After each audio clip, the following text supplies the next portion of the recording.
Hey, here in North Texas, it is time to get our gardens ready for winter. So today's video is going to be about any beds that you're going to leave empty for the winter.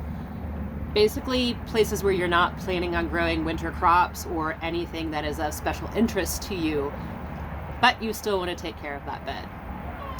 I'm McCare, this is More Prana Gardens. If we get later into this video and you decide you want to throw a like up there, I would deeply appreciate it. And other than that, we're going to get going. So there's three main things that we're going to look for when we're getting our garden ready for winter. I'm going to list them and then we'll get to work and we'll go over them as we work. So it's going to be no till or no dig or low disturbance. We're going to come back to this. But basically, we don't want to mess with what's going on under the ground too much. Next is going to be keeping roots in the soil. And as you can see, there are not many in this bed right here. But we're going to fix that today. So roots in the soil is second. And third is going to be to keep the soil covered. Having an allergy eye day, sorry. All right. So I'm going to scooch over here and get to working, and we're going to talk. And I'm going to try to remember to be loud for y'all because I'm going to be a little bit away from the camera. And I am working towards that 100 subscriber goal I have before I can buy myself a new microphone. So we'll get there, right? Me and you, we're going to get this done. All right. So no till, sometimes called no dig, or low disturbance, and those all kind of have their own meanings, but one thing it means is that I'm not going to come down here and turn this ground over. There's soil microbiology under here. There's earthworms and all kinds of things we can't see, and just piles upon piles of life. And if we turn them over and we introduce them to a different oxygen level than they're used to, they're going to die. And if we give them more light and sun than they're used to, they're going to die. And that's not going to help anything going on in here. So, whether you want to call it no till, no dig, low disturbance, I don't mind what you call it. Just don't mess with your soil too much. Now, the reason that I can't do straight up no dig here is that we're on clay in North Texas. So I do have to dig a little bit, and that's why I say no till. But to show you, this bed has been a dedicated garden bed for a while. It had rosemary growing in it before the really awful hard frost we had. So this soil's not bad. You can tell it's still really clay-like. I mean, I could build a little model out of that if I had, that sort of artistic talent, which I don't. So I can't go full on no dig, but I do no till, and I do disturb the soil as little as possible. So this is a little unlevel, so I'm just going to kind of flatten it out. And if I find any really big rocks, I'm going to chunk them out. The rest I'm just going to leave.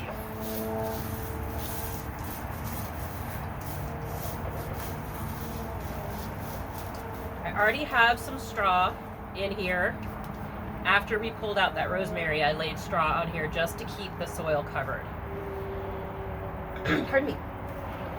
So, we have discussed no till, low disturbance.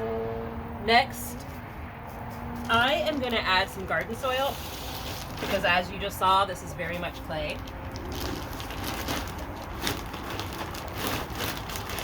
This used to be a really good brand of soil, and right now I'm not sure if there is a good brand of garden soil that's not astronomical.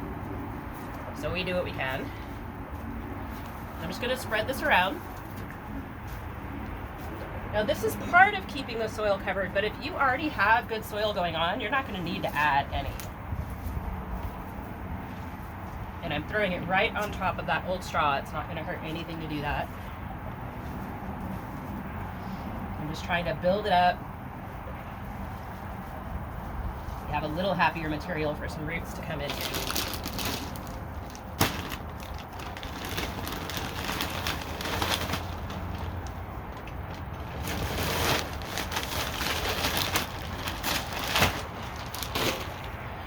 And of course you can always just drop everything. That's fun too.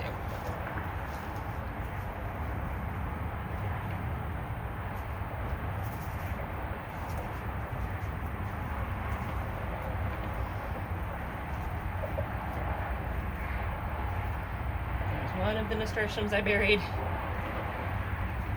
I don't remember where the other one was, so hopefully I'll find it here pretty quick.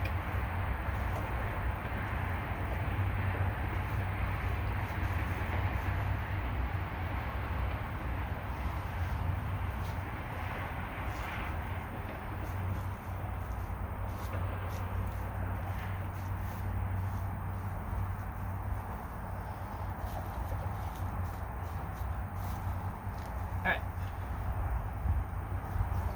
I'm not going to worry about that other one. He's under there somewhere. He'll pop up or he won't. No big deal. Alright. Now, we talked about the no-till part. Now comes the roots of the soil part. So I have some calendulas that I started in soil blocks. This one was buddies with a cilantro. I have a little chamomile.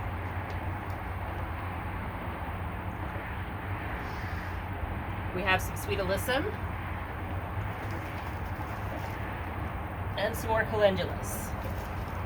Now, this bed is going to go back to being a rosemary bed in the spring. We have rosemary inside, getting roots.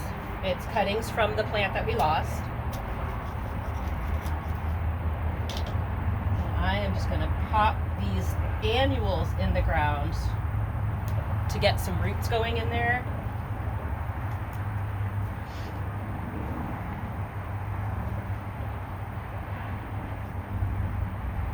Roots in the ground help in multiple ways.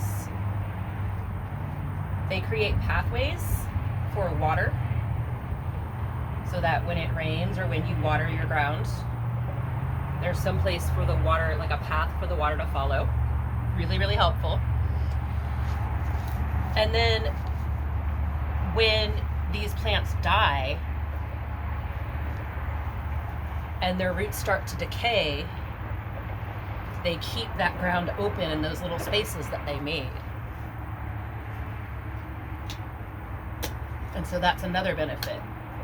And I'm not putting perennials in here because that rosemary is going to come back in and hopefully it'll fill in the whole space very quickly when it does. I think we have 3 or 4 roots started, or 3 or 4 pieces rooting, so we'll have plenty.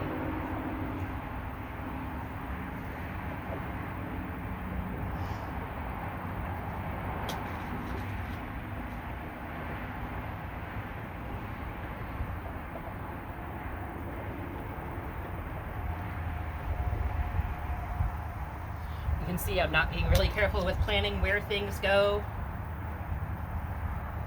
It's literally just about getting roots into the soil. All right. And that was digging as little as I could so that everything stayed intact as it was. Now, the calendulas will get about yay big. The chamomile could get pretty good sized. Not too tall. These will all be low. Nothing in here is going to be super tall. And we'll see how long the nasturtiums make it. They don't love the cold, but they'll be all right. So another thing we're going to do for getting roots into the ground is to spread some fall cover crop mix. And I've showed y'all before, I get this from Johnny's, and it is the fall green manure mix. And this is going to add a lot of nitrogen fixation, which is going to help in the springtime when we want that rosemary to start putting on a lot of new leaves. So this is winter rye, field peas, crimson clover, hairy vetch, annual ryegrass, and other crop. And 0% weed seed. It says that on here, so you know you're not planting weeds while you do this. All of the cover crops in the springtime when they start to flower, I can just cut them and throw them back on top of the garden. And all of these annuals, I'll just let them die out as they die out, and when it's time, I'll plant the rosemary in between them. All right, and then the last thing is we said we want to, so it was no till, no dig, low disturbance, whatever you want to call that. And then we had keep roots in the ground, so we just did that part. And then it's keep the soil covered. A garden soil is not going to cover it, not going to cut it for covering the soil. What we want is either like an almost finished or unfinished compost, but if you were doing that, you would not be planting directly into that. It would burn your plants. You can do dry grass or dry fallen leaves. You don't want to use fresh grass or fresh leaves because it can mat as they dry down, and then you just have big clumps where like the water will wash off and not sink in, and that won't really break down very well. But you can use dry leaves and dry grass clippings. I'm going to use hay because this is what we have on hand because of the chickens. And I'm just going to spread it like I had it before. Now, and notice a bee. Now, sometimes there will be seeds from whatever kind of hay or straw, and it'll be in there, and they'll pop up little grasses. That's okay. They're just attached to this. So if they pop up, you just pluck that up, and it comes up super easily. It's not like you have to dig them out. You don't need a special tool for that. Just catch them early before they have a chance to get down into the soil below. But as long as your straw or hay or whatever you got is popping grass on you, just pull it out quick and you'll be fine. All right, and then I'm just going to make sure that the little plants that I put in are uncovered. You can find them again.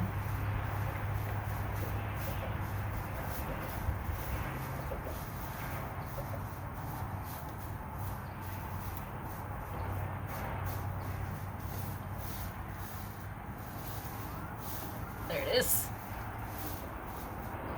All right. That's all there is to it. It's really very simple. It doesn't take a lot of time, as you just saw. And then we are expecting rain. Well, it wasn't supposed to be today, but the sky is looking like it might be today. But this week we're expecting rain. And that'll just water this straw down, or hay down, and help it hold its place. And this garden should kick off here in the next week or two. So thank you so much for joining. I will put a couple of videos over here for you to grab. And I hope this helps you to get your garden spaces set up for winter so that you can have a successful spring. Alrighty? Later, y'all.